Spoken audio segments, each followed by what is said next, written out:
¿Cómo están todos? Muy bienvenidos a este nuevo programa de salud para todos aquí en Devox Radio. Siempre preocupados en este espacio de reflexión para conversar acerca de los derechos y deberes de los pacientes. Hoy vamos a hablar de calidad en salud y para eso tenemos una tremenda invitada, Daniela Gutiérrez. Ella es magíster en gestión estratégica en salud, enfermera universitaria por 12 años. Ella ya pasó esta barrera de aprender cómo hacer la calidad para enseñar a la calidad. Hoy, Daniela querida, te vamos a dar de inmediato una cordial invitación y bienvenida a este programa. ¿Cómo estás? Bien, gracias doctora. Gracias por la presentación. Saludos a todos. Bueno, ya la doctora me presentó. Soy enfermera, tengo 12 años de experiencia. Tuve 5 años igual que ella trabajando en UCI y después de ese tiempo me dediqué a todo lo que tiene que ver con calidad en atención. Aprender un poco acerca de los deberes de los pacientes, los derechos, sistema de acreditación, entre otras cosas. Estupendo. Bueno, vamos a ir contándole el tiro a nuestros auditores qué es calidad en salud, porque uno podría decir que la calidad está vista desde la institución para disminuir, por ejemplo, el riesgo de una demanda, pero yo creo que el enfoque correcto es mirarlo desde poniendo al centro al paciente, ¿cierto? Para que su seguridad y su bienestar sean el eje del tratamiento. Cuéntanos un poquito sobre este derecho que tienen los pacientes de ser atendidos con calidad. Bueno, le cuento de dónde nace esto. Hubo una reforma de salud hace años atrás en Chile y en el año 2012 costó que saliera esta ley, doctora. No fue tan sencillo porque la idea o la finalidad era equilibrar la relación entre el médico y el paciente. Wow. Donde, como usted dice, el paciente fuera el centro del quehacer y él pudiera decidir acerca de lo que iba a pasar con su tratamiento. Claro. Y desde ahí nace esta ley donde él toma protagonismo en lo que es atención, donde el paciente es capaz de decidir qué quiere que le hagan, por ejemplo, rechazar algunos tratamientos, tiene la voluntad también, por ejemplo, de pedir su alta, etc. Nace en el 2012 y comienza a implementarse esta ley. Y como usted dice que tiene que ver con la calidad de la atención, porque esa ley indica una serie de cosas, por ejemplo, que es uno de los temas más importantes y que tiene que ver con el centro del paciente, el trato digno. Es ley que nosotros como funcionarios de salud entreguemos un trato digno a los pacientes. ¿Y qué significa tener un trato digno? Eso uno se pregunta qué es. Y la ley indica que uno tiene que tratar al paciente, ¿cierto?, de una forma respetuosa, respetando la privacidad de este. También resguardando la información que uno tiene contenida en la ficha clínica. Habla de la amabilidad y la cortesía en la atención. Y esas son las palabras que indica la ley. Por tanto, nosotros como pacientes sí tenemos derecho a ser atendidos de forma respetuosa, por ejemplo. Y así hay una serie de derechos más. Claro, esto es muy interesante porque no solo hay derechos, sino que también hay algunos deberes como paciente que ya vamos a comentar.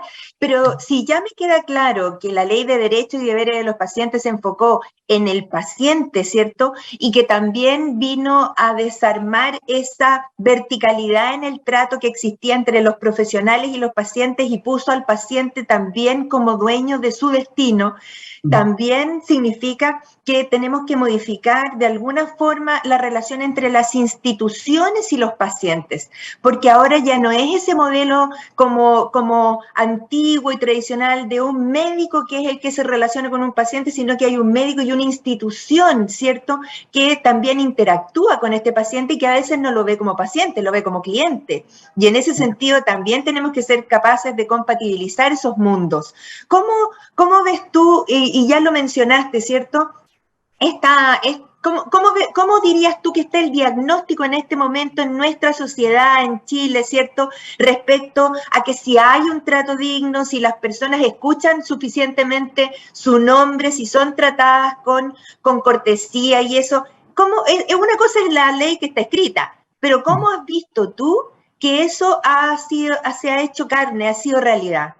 Mire, podemos verlo desde dos mundos. Uno, el mundo desde el paciente, ¿cierto?, a la relación que tenga con la institución en este caso, y también desde la institución hacia el paciente. Ajá. Cada día, doctora, los pacientes están más informados, ya hay más acceso a la información. Por tanto, los pacientes tienden a conocer cuáles son el tratamiento muchas veces, y ya puedes tener una conversación un poco más par a par con el médico. Consultar. Llegan los pacientes ya sabiendo muchas veces lo que le pueden hacer, lo que no les pueden hacer, por tanto, ya hay un avance, ¿ya? Y también, obviamente, hay organismos que controlan esto. Ya no es si tú quieres cumplir con la ley, la superintendencia te obliga a cumplir ciertas cosas y fiscaliza. La superintendencia de salud. La superintendencia de salud, ¿cierto? Fiscaliza, somos fiscalizados para ver si nosotros estamos cumpliendo con los derechos de los pacientes, por ejemplo. Cuando tú te vas a atender y entras a una clínica, a un hospital, hay unos carteles donde dice, exige tus derechos. Ya los pacientes están en todos los pasillos de las instituciones donde los pacientes pueden exigir cada vez más sus derechos, por tanto, cada día deberían conocerse más. ¿Y los hacen respetar? ¿Hacen uso de ese derecho tanto en el sistema público como en lo privado? Yo creo que no el total de la población, ¿ya? La información a veces llega solo para algunos, por eso es importante esas instancias, doctora, donde estamos hoy en día para que los pacientes conozcan que tienen ciertos derechos. Por supuesto, si yo quiero reclamar o quiero felicitar, existe un canal para hacerlo. En esto tenemos que hacer sentir a las personas que no están solas en una isla, en un océano. Hay una mirada de protección al paciente y de escucha activa también, porque un paciente puede quejarse de alguna cosa y eso tiene también la institución una obligación de responder, ¿cierto? Exacto, hay un decreto, aparte de esta ley, un decreto que es el decreto 35, que habla de que todas las instituciones de salud, tanto públicas y privadas, doctora, tienen que tener un procedimiento para gestionar sus reclamos, por ejemplo. El paciente tiene el derecho de poder reclamar ante la atención si está desconforme, ¿cierto?, con la atención otorgada. Aquí el paciente tiene, por ejemplo, en los hospitales están las OIRS, en los servicios privados está la atención al cliente, donde tu reclamo, y la institución tiene el derecho de responder a ese reclamo y en plazos que están definidos por la ley. ¿Ya? Así que ahí, por ejemplo, el paciente reclama y 15 días hábiles tiene la institución para responder a ese reclamo. Después viene una fase 2, donde el paciente, si no está conforme con la respuesta que le dio el centro de salud, puede apelar 5 días después a la superintendencia. Entonces, por eso es importante que la gente se eduque, porque son 5 días hábiles, pasado ese tiempo ya tú no puedes hacer un reclamo o un descargo de ese reclamo que tú hiciste, por ejemplo. Mira qué interesante, yo creo que esto no es algo que todo el mundo maneje. Tan importante como los reclamos por atención o por calidad de la atención que las personas perciben, también me parece importante que tú nos cuentes un poco sobre aquellas acciones que se gatillan instantáneamente, aunque la persona esté completamente inconsciente en una UCI, ¿cierto? Que son los eventos centinelas y los eventos adversos, que son situaciones médicas, clínicas, que no necesariamente el paciente reporta, sino que reporta la propia institución. Cuéntale a las personas en palabras muy simples qué significa eso de evento adverso y evento centinela y por qué es importante que las personas conozcan que eso también existe. Claro, también nace esta ley de derechos y deberes, donde hay una norma que indica que las instituciones deben dar aviso a los pacientes cuando hay una ocurrencia o un suceso no esperado en la atención. Un suceso no esperado. Suceso no esperado. Yo me vine a operar, ¿cierto? Hicieron mi cirugía, pasan unos días a la casa, comienzo con fiebre, por ejemplo, y ahí puede haber una infección de esa herida. Y ese es un suceso no esperado, por ejemplo, en la atención de ese paciente. Y ahí la institución tiene el deber de informar a ese paciente respecto a la ocurrencia de estos eventos adversos. O sea que tiene que haber transparencia de los procesos hacia el paciente. Son situaciones que pueden ocurrir. Y ahí nosotros estamos obligados, y dice la ley, que tenemos que actuar bajo ciertas normativas nacionales. Por ejemplo, las infecciones asociadas a la atención de salud, hay varias normativas que hablan de cómo las clínicas o los hospitales deben cumplir con los procesos clínicos, por ejemplo. Hay protocolos de caída, protocolos para prevenir las úlceras por presión cuando los pacientes están mucho tiempo en la misma posición. Todo eso está normado por el Ministerio de Salud.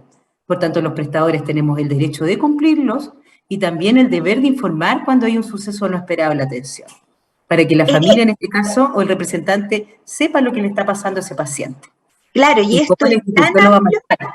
claro, y esto es tan amplio como que se salga una vía venosa o una sonda Claro. urinaria, que en realidad puede que no pase nada adverso finalmente con eso, pero puede llegar a ser tan grave como una caída o un fallecimiento de un paciente. Entonces, las personas tienen derechos a saber exactamente cuál fue la historia clínica del suceso que motivó este acontecimiento.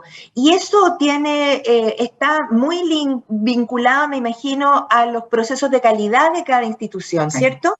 Todos los hospitales tienen unidades de calidad que se preocupan de eso, ya que es la preocupación estar evaluando, mejorando los procesos de calidad.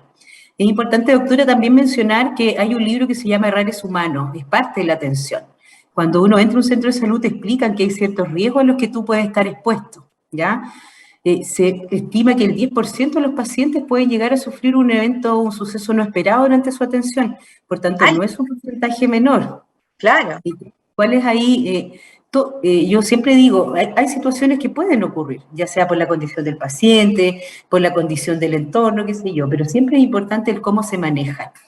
¿Qué protocolos o qué seguridad tenemos como institución para prevenir que ese paciente tenga un evento grave? Y ahí te quiero preguntar, los protocolos, por ejemplo, para prevenir caídas o para prevenir la administración de un medicamento a una persona alérgica, ¿son universales? ¿Son iguales en todo Chile? ¿Se manejan en forma común? ¿El Ministerio de Salud es el que dicta las pautas? ¿O cómo una institución desde Arica a Magallanes uniforma sus procesos? Ahí hay diferentes cosas. Por ejemplo, hay normativas nacionales, pero no para todos los procesos. Las normativas nacionales son en infección, en caída y cosas generales. Pero también las instituciones se han ido preparando con protocolos específicos, porque con toda esta reforma de salud nació la reforma del GES y solicita la garantía de calidad.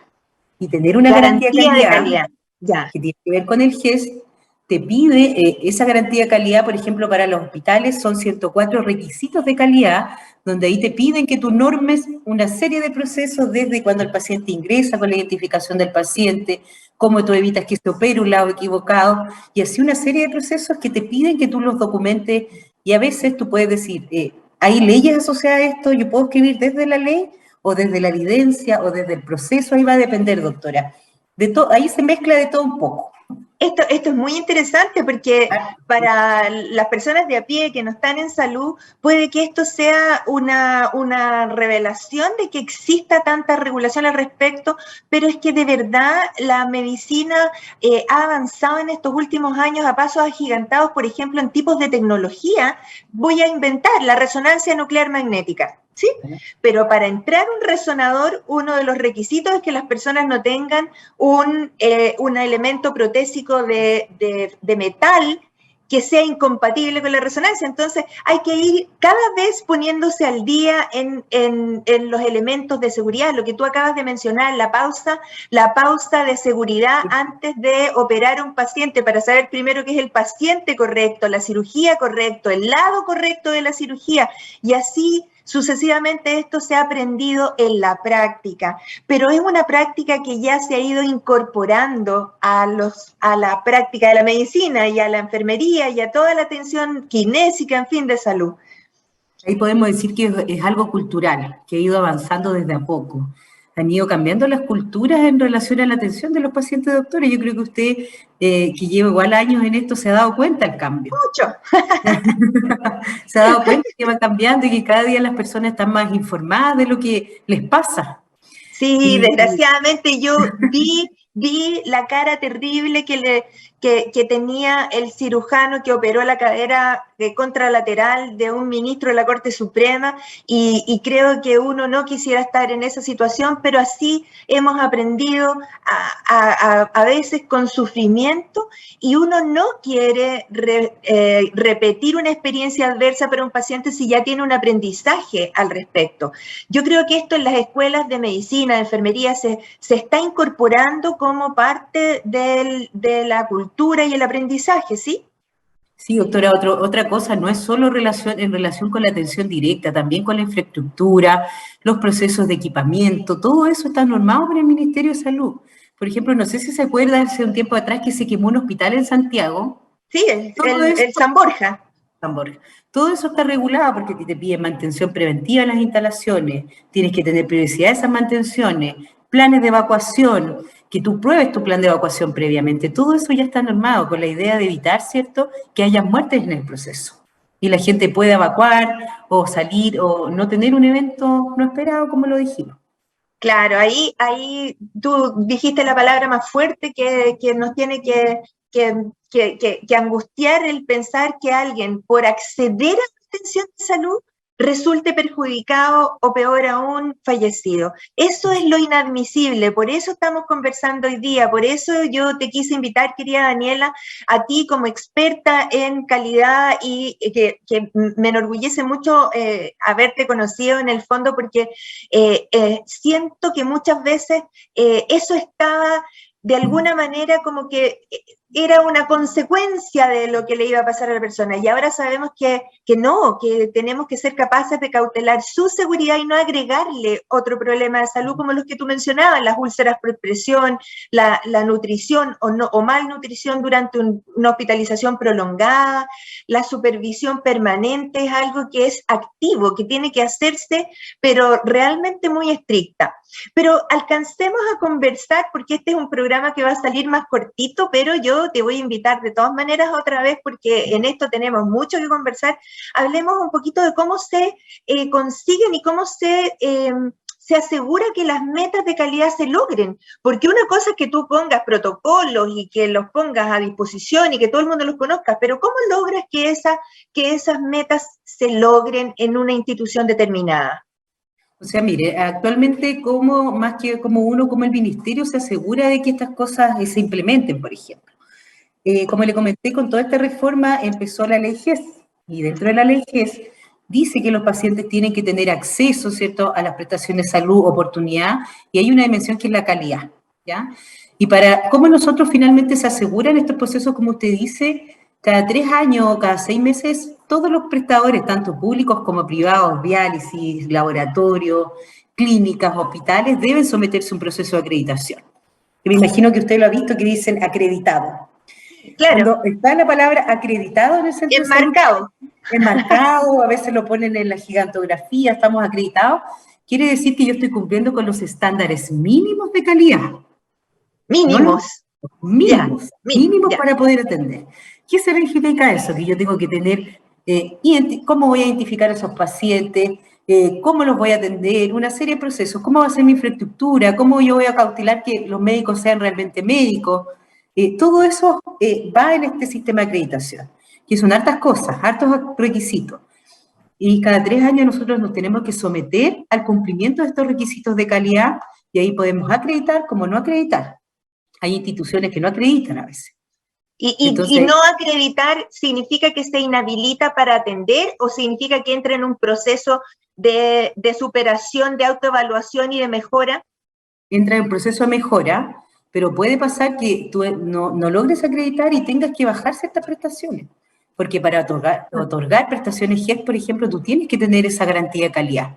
Asegurar que tus procesos sean con los estándares mínimos de calidad y seguridad para el paciente.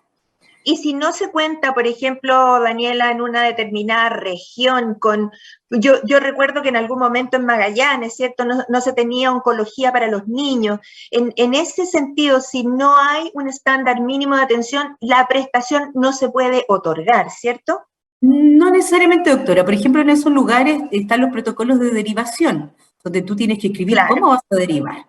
Cuando tú no tengas la capacidad o la resolutividad para atender a esos pacientes, tú tienes que tener descrito dónde los vas a derivar y cómo los vas a derivar. Por ejemplo, en Magallanes pasa que los derivan en avión, si hay alguna urgencia, en barco, todo eso queda escrito, doctora, en los protocolos, y cuando nosotros, en este caso yo participo de una entidad acreditadora, vamos a verificar si ellos definieron el cómo. Acorde a su realidad.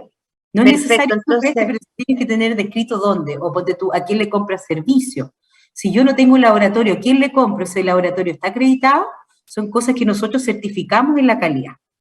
Esto es tan importante, Daniela, querida, porque yo recuerdo la pérdida de un colega que fue a buscar a un paciente al sur en una avioneta que no prestaba garantías de seguridad y que no estaba escrito esto en ese tiempo. Entonces, esto fue hace muchísimos años. Entonces tú dices, bueno, ¿quién está mirando estos procesos? Y ahora veo que calidad y todo lo que significa la gestión del riesgo, las infecciones intrahospitalarias, en realidad ahora se llama infecciones asociadas a la atención de salud, claro, para que salga solo del ámbito hospitalario. Entonces la protección es una realidad que ilumina la seguridad de nuestro paciente en la actualidad y que espero que sea en forma creciente adelante. Pero no podemos terminar este programa, que se nos va a hacer muy cortito, sin hablar de los deberes también de los pacientes. Y en la prensa hemos visto con mucha pena en el último tiempo que hay instituciones de salud, tanto públicas como privadas, que han sido violentamente agredidas a veces por usuarios que con justa o no justa razón, pero con una práctica violenta, agreden al personal de la salud. ¿Cuáles son los deberes de los pacientes, Dani? Bueno, hay más derechos que deberes, por tanto los deberes deberían cumplirse. Una desproporción increíble, claro, son como 38 derechos y como 5 deberes. Sí, exacto. Bueno, dentro de los deberes, como usted lo dice, un deber es tratar respetuosamente al personal de salud. Cuando yo no estoy conforme con una atención y estoy molesto, hay sistemas para reclamar. También es un deber que tú te informes de cómo tú puedes reclamar, cuáles son los reglamentos internos que tiene esa institución. Otro deber es informarte de los cobros. Por ejemplo, a veces la gente va a las clínicas y salen unas cuentas abismantes, pero también es tu deber, antes de ir, consultar. Las instituciones deben tener una forma de consultar los precios y que puedan acceder a que la gente haga un presupuesto, por ejemplo, antes de atenderse, ¿ya?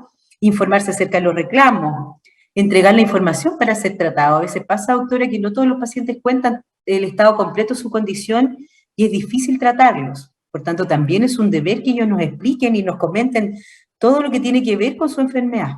Por supuesto, es muy difícil que las personas acepten de inmediato que usan drogas, por ejemplo, y que les ponen, claro, si yo recibo un paciente con un infarto del corazón, yo tengo que preguntarle si usa una droga que le produzca un espasmo.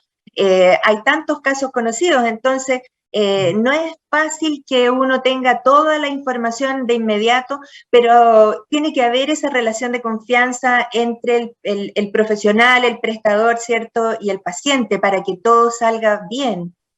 El último también, que es cuidar las instalaciones, ya cuando a veces pasa que patean o rayan los establecimientos, también es un deber del paciente tener que cuidar esas instalaciones. Claro, yo me acuerdo del Hospital El Pino, que de alguna manera atiende una población muy vulnerable y que cada cierto tiempo cambiaba por completo todos los vidrios porque las personas angustiadas y enojadas, claro, se entiende, había 30 ambulancias una detrás de la otra en la calle porque realmente estaba sobresaturada en época de pandemia, pero eso no justifica a que finalmente tuvieran que blindar